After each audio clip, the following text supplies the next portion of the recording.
One second. Didn't I get like 5 minutes of thinking? It seems like it's not a good question. It's not like 5 minutes of head down thinking. It was a bad question. Rabbi could quickly repeat the question also. You know what? Repeat the question that Rabbi's going to ask. All right, so And the Rabbi could put his head down just for 30 seconds. Gesture.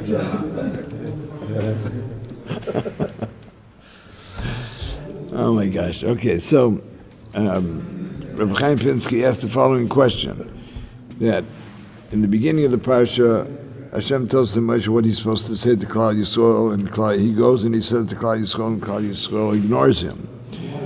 They can't hear him because they're short of breath and they're working too hard.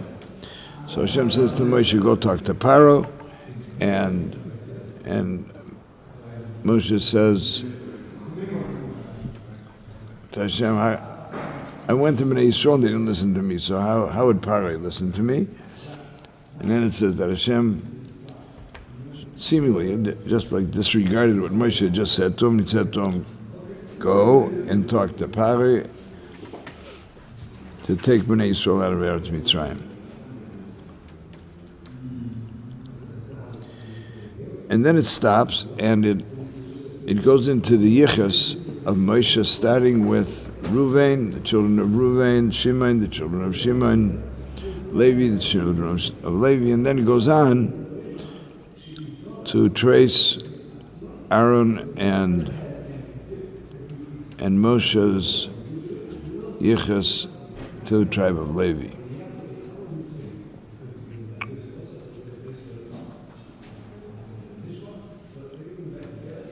And when it does, when it finally completes that little segment, it stops after it comes to Elazar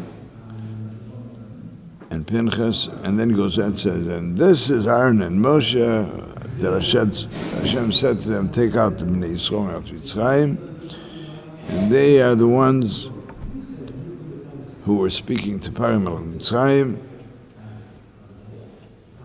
And then he goes back again and says, Hashem said to Moshe, Ani Hashem, go to Paro and say to him everything that I've spoken to you about. And Moshe says to him, Henani aras osayim ve'ech yishma elai Paro.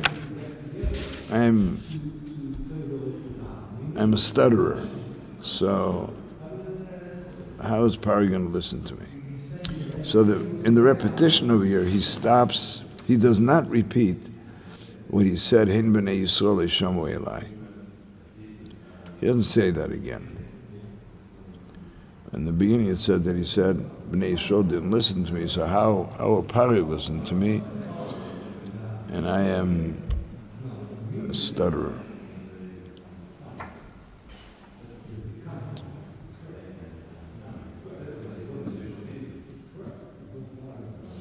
So Rashi says that it seems to be repetitious, and he says, well, he was telling you about Moshe and Aaron, who were commissioned to go speak to Paro, and found it necessary to tell you who Moshe and Aaron were, what the yichus was, and having completed the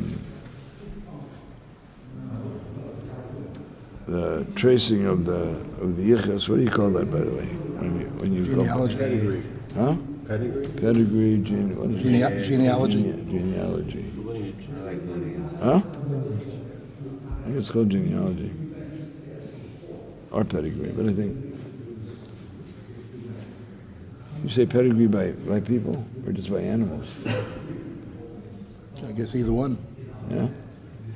Well, genealogy would only be by people. Pedigree connotes Hashivas. Hashivas. So then he goes back. Yeah, and you pay a lot of money.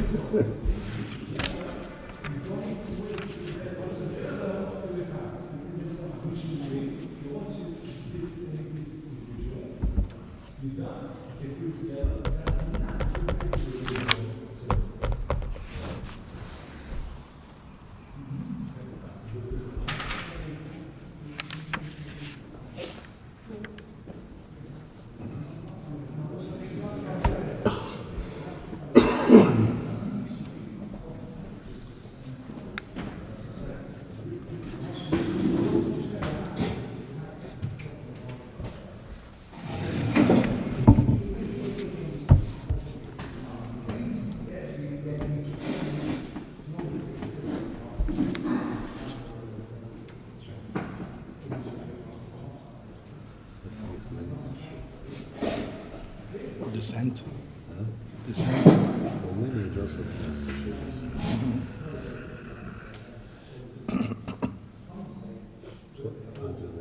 You happy then?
You happy? I feel much better now, Rabbi. I feel much better. I was concerned you were having a migraine though. No. You know, one of the things that they say about the chet of the Meraglim, Moshe Rabbeinu chooses for the Meraglim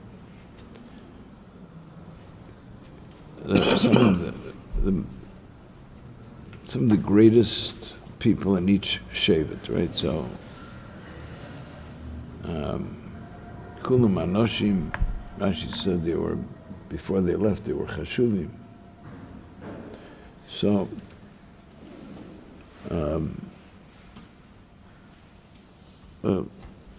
let's forget about, what happened to them. Why did people who were so outstanding, how were they so compromised? But what was wrong with them?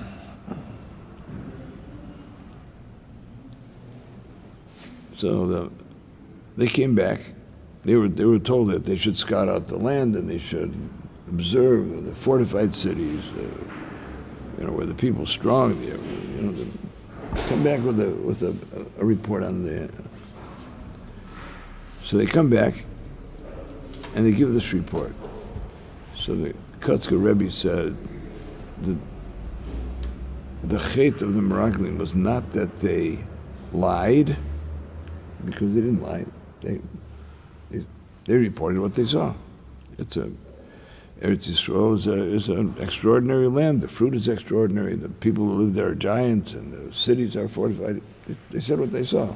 So he said it's not that they lied. They didn't tell the truth. It was not that they lied. It was that they didn't tell the truth. Because the truth is not what you see with your eyes. The truth is what the Rabbi Michel says is the truth. The reality of Eretz Yisrael, it's an Eretz Zovas Chol V'Dvash. It's a land that can be conquered. The truth is not what the Chitzonius says. The truth is what underlies the Chitzonius. The reality is what is not phenomenological. It's somehow it's what the moral reality is. So that's how he was magda. The chet of Meraglim is not that they lied; they didn't tell the truth.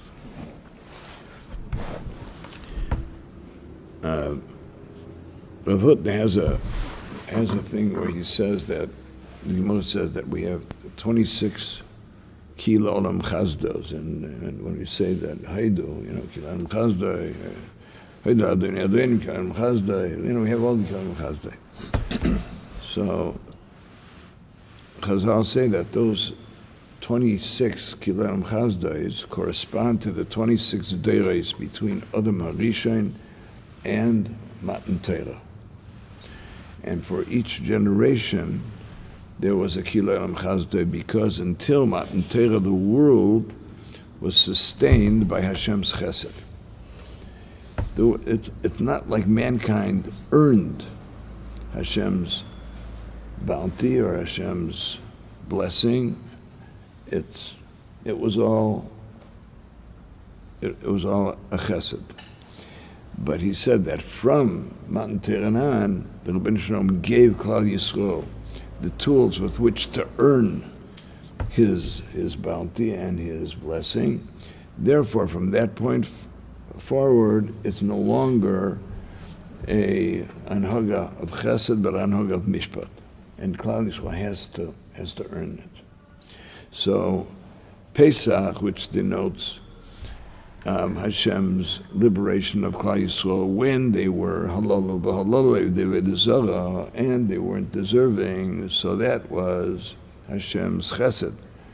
It was a complete Hashem overlooking where Klal Yisrael was, in deference to where they came from, and the fact that where they were going to, but it was all chesed.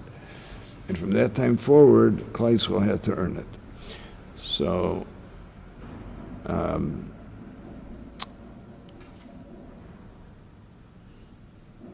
when Moshe Rabbeinu chooses who are going to be the scouts, he does not choose young people who are trained by the FBI to do espionage, and they can fight, and they can run quickly. And, they have all the 007 technology at their disposal. He chooses a bunch of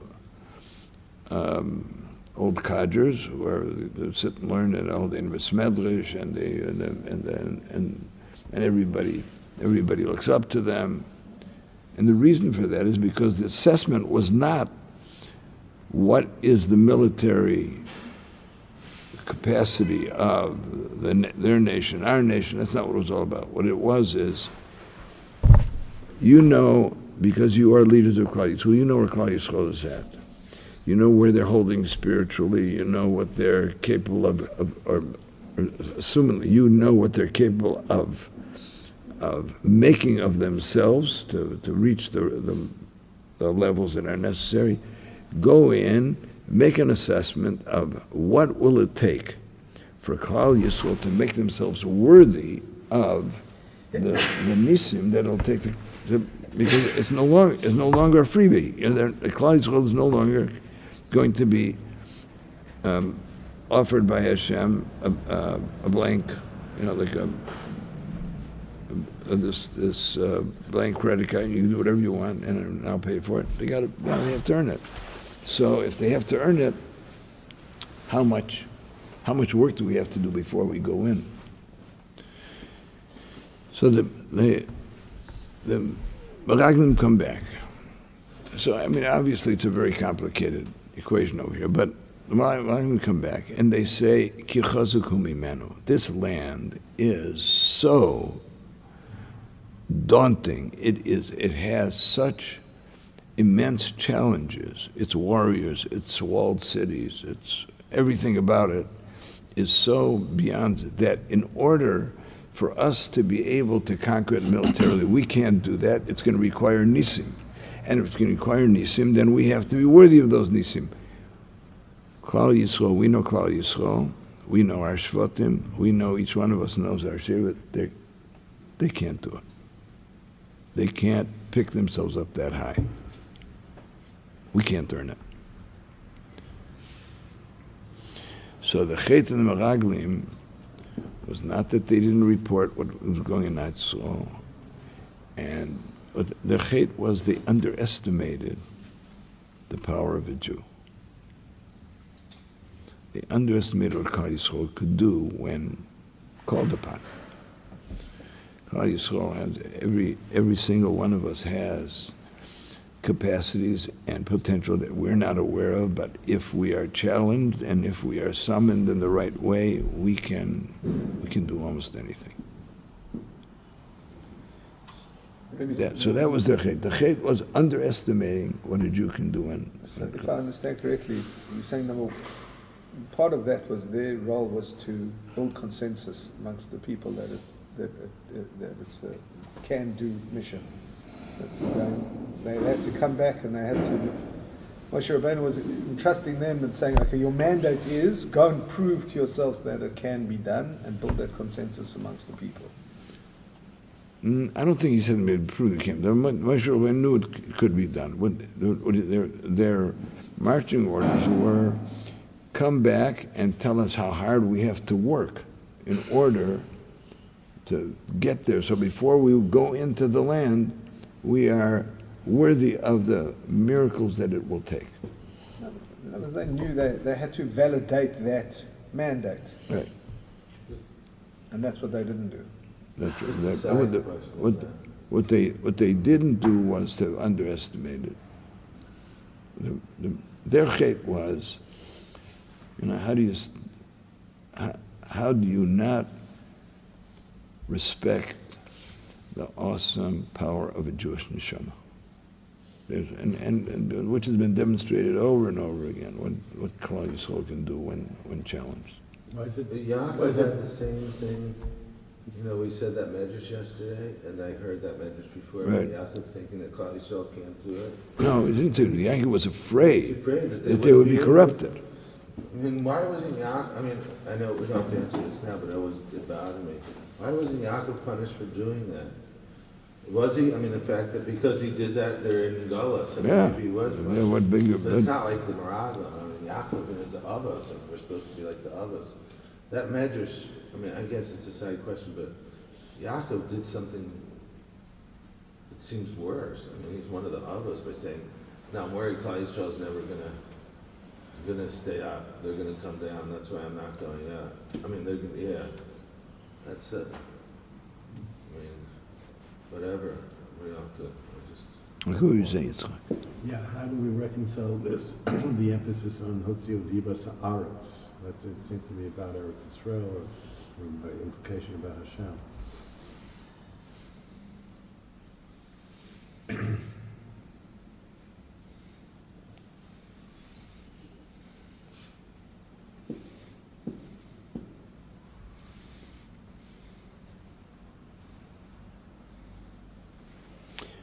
Okay, it's a good question, but I'd like to move on because I don't want to get stuck in here, but it's a good halacha. Okay, so now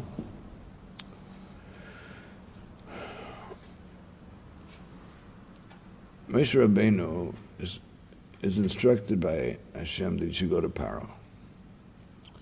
So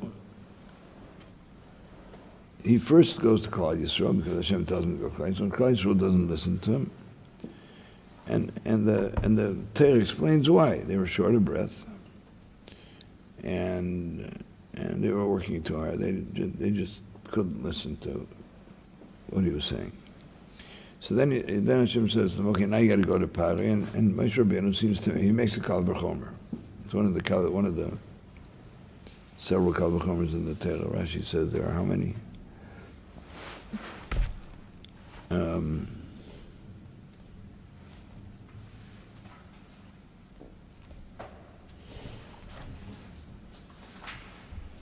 b'nei Yisrael Shomai. This is one of the 10 Kal V'chomers in the Torah. And he said, if they don't listen to me, so how can?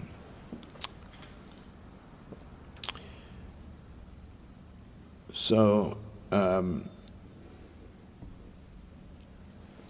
Hashem it needs to kind of shake Moshe Rabbeinu on two levels. Level number one is that really Moshe Rabbeinu made a statement about himself. At the same time, he said, "Hein b'nei Yisrael yishamu elai." He didn't say b'nei Yisrael yishamu. They didn't listen to me. So he was making a statement about his feeling of his own inadequacy. In other words, they didn't listen to me then. So this is the me part of the statement, and so I'm not really adequate. The other thing is that he implies something which is very troubling, and that is that he puts Bnei Yisrael and Paro in the same category. Bnei Yisrael didn't listen to me, or Paro listened to me, implying somehow that that there's a common denominator, for which reason if Klal Yisrael doesn't listen, then it's legitimate to assume that Paro wouldn't listen. So Hashem is upset with Moshe on both of those. How do you talk about Paro and Bnei Yisrael in the same sentence? Many ask the Shiur, what's the dimyon over here? Paro is sitting in his palace. He has all the time in the world. Klal Yisrael can't listen to you because they're exhausted, and but Paro can listen to you. So what are you saying? So, and just in terms of the factual part of it, the practical part of it, it's not much of a Kal V'chomer. But But Hashem is upset with him. How do you talk about? There's a Tshuva Chasam Sefer, which is fascinating, but he says he doesn't understand how a Jewish physician can learn on non-Jewish bodies how to treat a Jew. He said it's just, they're two separate worlds. So I mean, to that extent, that's better. So let's not talk about the goof, but let's talk about how do you put those two together. So Hashem says to Moshe, I want to tell you a little bit. Let's actually if all it was to tell you Moshe's yichus, he should have started out with Levi. He starts out with Reuven and then Shimon, and so he's saying, look, Moshe, just let's stop for a minute. I want to remind you, these people you came to speak to, they were the children and the grandchildren of Levi, the grandchildren of Shimon, the grandchildren of Levi, in other branches of the family. You're talking to people who are the progeny of giants. You're talking to people who are the descendants of the Shivtei Ko. So number one, don't classify. Don't put Paro and Bnei Yisrael in the same. And don't put them in the same breath. They didn't listen to you because they couldn't listen to you because they were Dravei the Kosha and KSY Ruach. But the second thing, Moshe, is let me remind you where you come from. You underestimated yourself, and you think yourself somehow you're unworthy and you're not capable. So I'm going to tell you where you come from. I want to remind you that your grandfather was Levi, and then there was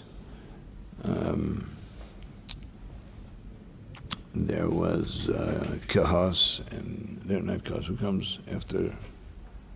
Yeah, there was Levi, and there was Kahas, and then there was Amram. So, no, he was from Kahas. So, I want to remind you where you come from, and that you have no right, just as you just somehow underestimated Klal Yisrael by putting him in the same category with him, you're underestimating yourself. So after I finish telling you who you are talking to and the contrast that who you have to talk to, and after I remind you where you come from, now Hashem says to him, now let's try this once more.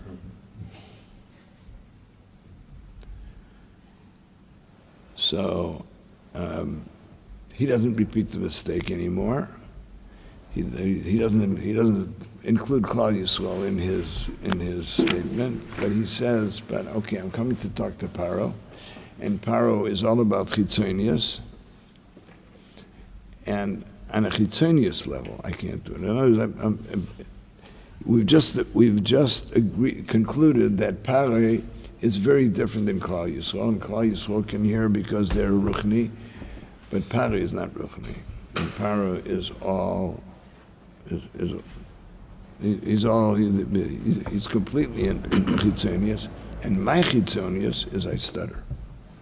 So, if he was somehow a spiritual person, then okay. So then I'm reminded I'm from the Shevet Levi, and I can talk, and they will listen. And if they don't listen, so it's because they have a good excuse. But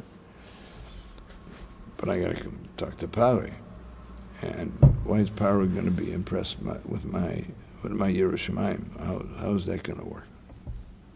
So this Nachzir al Hashem is not just like, okay, we interrupted this for a word from our sponsor, and now we're going to go back to where we were before. It is, sponsors. Huh? They are our sponsors. That's right. So, in effect, what he's saying is, Okay, you didn't want to do so. You made two mistakes. I want to tune you into your mistakes. Now let's try this once again from the beginning. Go. Okay. So now he has a different response. What do you got, Il? You got something over there? Something good? There's still a question though. In the first one, he does say Ani Arasa Fasayin. So in other words, he was the question on the Kavachomer more. He was saying you could say the pasuk, that it wasn't a Kavachomer at all. Klal Yisrael's not going to listen to me, and how's Paro going to listen to me? Is Ani Arasa Fasayin, or is he saying on both of them Ani Arasa Fasayin? On the first one, or what's Arasa Fasayin have to do with Klal Yisrael? Is that what he was saying? No, so he was saying two things. He was saying, first of all, he made the mistake. He was saying the first mistake he said is he put Paro and Bnei Yisrael in the same line. So Klal Yisrael didn't listen to me. So that would suggest that. But he said that's because Ani Arasa Fasayin related to Paro. And so you weren't. Kavachomer is weak. You made one of the. I'm just wondering, go back on something I said. It was a great thought I told you the other day, is that Moshe Rabbeinu was, Yonah Novi, right, didn't want to go to Nineveh because he knew that Nineveh would listen to him and that would put Klal Yisrael in a bad light. So that's what Moshe Rabbeinu was saying. Moshe Rabbeinu was saying, Klal Yisrael didn't listen. What will happen? I'm going to go to Paro and he will listen to me, but I'm also saying, then he said, I have nothing left to say. It will shut me down because I will have put Klal Yisrael in a bad light.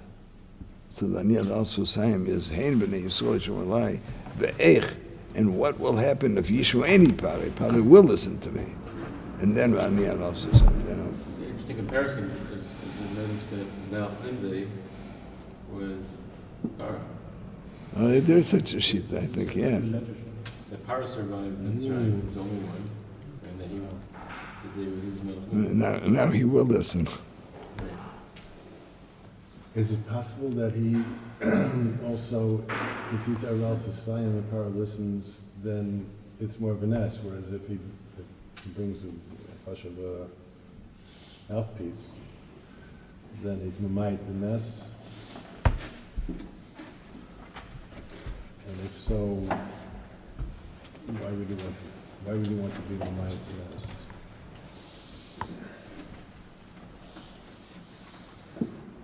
Only because he probably knows that God operates that way. Just, maybe go back for 1 second, the idea that Rob was saying before, with the Meraglim. Yeah. I had a question, and it's a good answer. Because we have by God and Pesach, uses the 4 Lashonos of Geula. But there's a 5th one, the Evasius thing, which is not part of the Lashonos of Geula. So it seems to be a transition that occurred. The Jews understood that Hakadosh Baruch Hu was going to take them out of Israel. But coming into Israel seems to be a little bit of a different paradigm. And maybe that lends to the idea that they were thinking that maybe we're not worth it. Maybe it's something we have to do on our own. Maybe there's a problem here. It's interesting because it's not included. It's not one of the Lashonos that is used. Not a part of that bundle. Could be. But what the rabbi was saying was that the difference between Mitzrayim and going into Eretz Yisrael, coming out of Mitzrayim, we can't do on our own. That what? Coming out of Mitzrayim, you can't do on your own. You have to just know that the Rebbe Hashem can do it, right?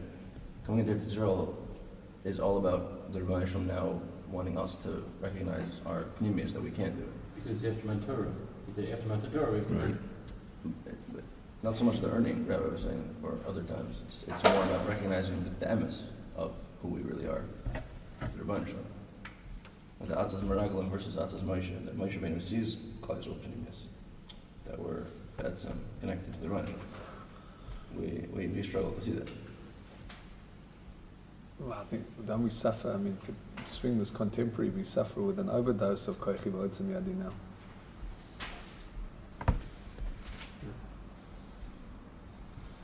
Now that we're in Eretz Yisrael.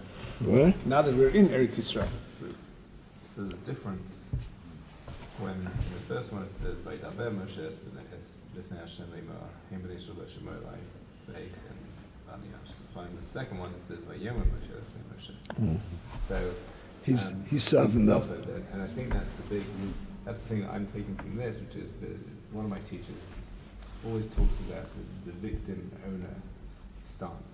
Are you coming when something happens to you, or when if you're miraglim, a victim says, I can't do this, it's not fair, someone's to blame, it's over, this is bad. And the owner kind of creative stance is saying like, okay, I'm here, now what do I need to do with this situation that I'm in? What can I do next? And the same, we can go to HaKadosh Baruch Hu as a victim and say, look, it's not fair, it's not right, how can you do this, right? Or you can say, okay, I'm here, how can I do this? How can you help me to do this? You're saying the same words, exactly the same words. One of them is, this is fair, and one of them is help. My brother in Denver once said about the dialogue between Hashem and Adam after the Chet. Very much the same kind of thought, but it was a wonderful teaching. So Hashem comes to Adam Rishon, and he wants Adam to take ownership of what just took place. And not atypically, instead of taking ownership, he plays the victim. It wasn't my fault. No, first that's what he's saying. Hashem says to him, Ayeka. And the question of Ayeka is a question of, Adam, do you know where we are now? Look around at the world. You saw the world before the Chet, now look at the world after the Chet, and get up and do something to begin working on restoring the world, redeeming the world. So Ayeko, that's the question of Ayeko, and Adam Rishon didn't pick up on it. So he takes the question as, what happened to you, Adam? Look at how fallen you are. So he says, well, I was naked. It's all about himself. I was naked and I hid. And Hashem says to him, Mihigid lecha ki erimoto. And we generally translate this as, who told you that you're naked? My brother, Hashem, said that the statement was, Mihigid lecha ki erimoto. Who's talking to you about that? Who's talking to you about your nakedness? I don't care about your nakedness. Who's talking to you about it? I mean, just let's talk about what you did. Don't forget about, forget about you're naked, you're not naked. I don't care about that. Ownership. He doesn't. And then he goes to the woman, and it's the same story all over again. It's not my fault. It was But what he was really trying to get him to do was to recognize that, here's what the landscape looks like now. So stand up and do something about it. And all he could do was focus on his nakedness and that it wasn't his fault. And, he's... Best share so far. I can say. Best question so far. Had everything.